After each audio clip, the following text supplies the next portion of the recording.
నమస్తే, welcome to popcorn media entertainment. Director Teja గారి గురించి ప్రత్యేకంగా చెప్పాల్సిన అవసరం లేదు. తెలుగు ఇండస్ట్రీకి ఆయన ఎన్నో సూపర్ హిట్ లవ్ స్టోరీస్ సినిమాలను అందించారు. బట్ ఇప్పుడు ఇండస్ట్రీలోకి ఆయన వారసుడు రాబోతున్నారు అని చెప్పేసి మనకు ఒక చిన్న ఇన్ఫర్మేషన్ అయితే వచ్చింది. ఈ విషయాల గురించి తెలియజేయడానికి ఈ రోజు మనతో పాటు ఉన్నారు సీనియర్ ఫిలిం జర్నలిస్ట్ అప్పాజీ గారు. మరి సార్తో మాట్లాడి దీనికి సంబంధించిన విషయాల గురించి అయితే అడిగి తెలుసుకుందాం. సార్ నమస్తే. సార్ నమస్తే భవాని. సార్, డైరెక్టర్ తేజ గారు, సో ఆయన గురించి ప్రత్యేకంగా చెప్పాల్సిన అవసరం లేదు. ఎన్నో సూపర్ హిట్ సినిమాలు మనకు అందించారు, మనము చూసాము. ఇప్పుడు ఆయన వారసుడు ఇండస్ట్రీలోకి రాబోతున్నారు అని చెప్పేసి ఒక న్యూస్ వచ్చింది. సో మరి దానికి సంబంధించి అయితే చెప్పండి. అంటే యాక్చువల్గా ఇది ఇప్పుడు కొత్తగా వచ్చిన న్యూసే కాదు, ఇది ఎప్పటి నుంచో దాదాపుగా ఒక 2 ఏళ్ల నుంచి కూడా ఇది చక్కర్లు కొడుతుంది. తేజ గారి అబ్బాయి హీరోగా లాంచ్ అవుతున్నాడు విక్రమాదిత్య అనే సినిమాతోటని ఎప్పటి నుంచో జరుగుతున్నాయి. ఇప్పుడు ఏంటంటే ఇంకా ఇది త్వరలో సెట్స్కి వెళ్ళనుందని చెప్పి విక్రమాదిత్య అని అంటే ఇంకా అధికారికంగా వాళ్ళు ప్రకటించలేదు. అయితే ఈ వార్తకి ఎందుకు ఇంత ప్రత్యేకత అంటే ఈ సినిమాతోటి కృష్ణ గారి మనవరాలు భారతి హీరోయిన్గా ఇంట్రడ్యూస్ అవుతుంది అనేది, అంటే తేజ తనయుడు కృష్ణ గారి మనవరాలు. దానివల్ల ఈ కాంబినేషన్కి లేదంటే ఈ వార్తకి ఎక్కువ ప్రాధాన్యత చేకూరుతుంది అన్నమాట. ఎందుకు సార్ అంత ప్రాధాన్యత? అంటే ఒక దర్శకుడు కొడుకు హీరోగా లాంచ్ అవుతున్నాడు అంటే మామూలుగానే తేజ తనయుడు హీరోగా లాంచ్ అవుతున్నాడు అనేది చాలా పెద్ద వార్త కదా. అంటే అంతకుముందు ఆయన చాలామంది హీరోలను ఇంట్రడ్యూస్ చేశాడు. ఉదయ్ కిరణ్, నితిన్, ఇలాగా ప్రిన్స్ కానీ నవదీప్ కానీ ఇలా చాలామందిని ఇంట్రడ్యూస్ చేశాడు. అందులో నితిన్ ఎంత పెద్ద స్టార్ అయ్యాడో తెలుసు. ఉదయ్ కిరణ్ ఎన్ని సంచలనాలు సృష్టించాడో మనకు తెలుసు.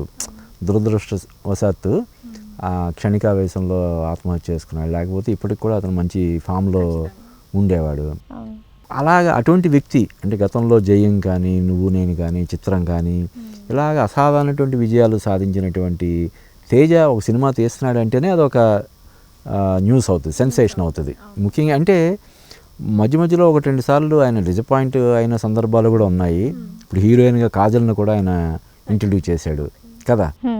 కాబట్టి తేజ నుంచి ఒక సినిమా వస్తుందంటేనే అదొక వార్త కింద ఉంటుంది. అటువంటి తేజ తనయుడు హీరోగా లాంచ్ అవుతున్నాడంటే ఇంకొంచెం ఎక్కువ ప్రాధాన్యత. దానికి తోడు కృష్ణ గారి మనవరాలు హీరోయిన్గా లాంచ్ అవుతుందంటే ఇందాక మనం చెప్పుకున్నాం, హీరోల డాటర్స్ ప్రొడ్యూసర్స్ అవుతున్నారు, ఇంకా హీరోయిన్లుగా ఎందుకు రావట్లేదని చెప్పి దాని మీద మనం మాట్లాడుకున్నాం. ఇప్పుడు కృష్ణ గారి ఫ్యామిలీ నుంచి ఇందాక అది కూడా చెప్పుకున్నాం. కృష్ణ గారి అమ్మాయి మంజుల హీరోయిన్ అవ్వాలని ప్రయత్నం చేస్తే దాన్ని అప్పట్లో అభిమానులు గట్టిగా దాన్ని వ్యతిరేకించారు, అవ్వకుండా ఆఫ్ చేశారు. కానీ ఇప్పుడు మనం అంటే ఇప్పుడు రోజులు మారాయి, కాలం మారింది, ఇండస్ట్రీలో పరిస్థితులు అన్నీ మారాయి. కాబట్టి ఇప్పుడు కృష్ణ గారి మనవరాలు కూడా హీరోయిన్గా లాంచ్ అవుతుంది. కాబట్టి ఈ తర్వాత ఆమె చేసిన ఒక రీల్ అప్పట్లో విపరీతంగా వైరల్ అయింది. సో ఆ రకంగా కూడా ఆల్రెడీ ఆమెకి సోషల్ మీడియాలో చాలా పాపులారిటీ ఉంది. ఇప్పుడు హీరోయిన్గా కూడా లాంచ్ అవుతుంది. కాబట్టి ఈ సినిమాతోటి అంటే నేనే రాజు నేనే మంత్రితోటి చాలా పెద్ద విజయం సాధించాడు తేజ. ఆ తర్వాత ఆయన నుంచి వచ్చిన 2-3 సినిమాలు ఆశించిన స్థాయిలో విజయం సాధించలేదు. ఈవెన్ రామానాయుడు గారి రెండో అబ్బాయిని అంటే నేనే రాజు నేనే మంత్రిలో రానా యాక్ట్ చేశాడు. అప్పటికే ఆయన చాలా సినిమాల్లో చేసున్నాడు.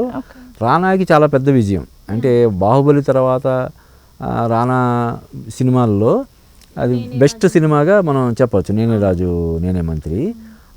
అలాగా రానా తమ్ముడిని కూడా ఆయన హీరోగా ఇంట్రడ్యూస్ చేశాడు, అభిరామ్, అహింస సినిమాలో. అయితే ఆ సినిమా కూడా ఆశించిన స్థాయిలో విజయం సాధించలేదు. అయితే తేజ ఏంటంటే ఎక్కువగా విజయం కొడితే అది ఒక రేంజ్లో ఉంటుంది అన్నమాట. సక్సెస్ అనేది కొడితే ఒక సిక్సర్ లాగా లేకపోతే డక్అవుట్ లాగా అలాగా ఉంటుంటుంది.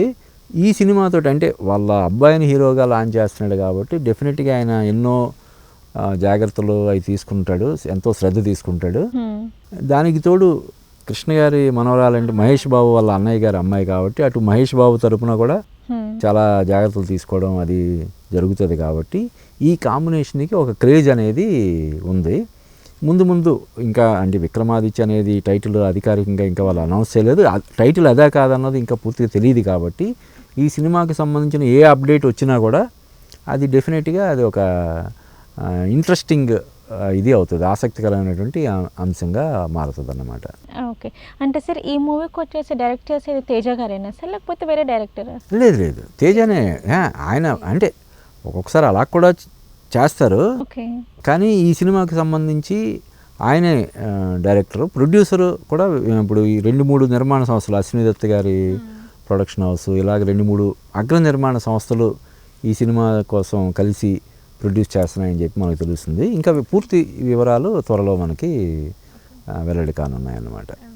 ఓకే సార్, మరి కాంబినేషన్ ఎలా ఉండబోతుంది అంటారు? అటు తేజ గారి అబ్బాయి, ఇటు కృష్ణ గారి మనవరాలు భారతి. సో ఇట్లా కొత్త జనరేషన్ రాబోతుంది కాబట్టి సో మూవీ ఎలా ఉండబోతుంది అంటారు? అదే అంటే తేజ నేనే రాజు నేనే మంత్రి లాంటి ఒక సీరియస్ ఫిల్మ్ చేసినా కూడా ఆయన బేసిక్గా లవ్ స్టోరీస్ తీయడంలో మంచి ఎక్స్పర్ట్. ఆయన తీసిన చిత్రం కానీ, జయం కానీ, నువ్వు నేను, ఇవన్నీ కూడా లవ్ స్టోరీస్ కదా. కాబట్టి ఇప్పుడు ఒక నెక్స్ట్ జనరేషన్ లవ్ స్టోరీ లాగా, నెక్స్ట్ జన్ లవ్ స్టోరీ అంటారు కదా, అటువంటిది ప్రజెంట్ చేస్తారని మనం ఎక్స్పెక్ట్ చేయొచ్చు. అంటే లవ్ స్టోరీ ఇంకేదైనా దానికి యాడ్ అయ్యి ఉన్నా కూడా బేసిక్గా లవ్ స్టోరీ అంటే లవ్ స్టోరీస్కి ఎప్పుడు కూడా ఎవర్ గ్రీన్ కదా. ఈ మధ్య మొన్న బాలీవుడ్లో సయ్యారా అనే ఒక సినిమా వచ్చింది. అది అసలు అసాధారణటువంటి, దాదాపు 300 కోట్ల పైగా కలెక్ట్ చేసింది. కాబట్టి ప్రేమ కథా చిత్రాలకి ఎప్పుడు కూడా ఆదరణ అనేది ఉంటుంది. అందువల్ల తేజ తన తనయుడిని హీరోగా లాంచ్ చేసే సినిమా కూడా ఒక ఇంటెన్స్ లవ్ స్టోరీగా ఉంటుందని మనం ఎక్స్పెక్ట్ చేయొచ్చు. ఓకే సార్, అటు తేజ గారు వారసుడు వచ్చేసి మూవీ తీయబోతున్నారు, ఇటు కృష్ణ గారు మనవరాలు ఇద్దరు కలిసి యాక్ట్ చేయబోతున్నారు అని చెప్పేసి అయితే మాకు ఇన్ఫర్మేషన్ ఇచ్చారు. Thank you sir. Thank you బాని.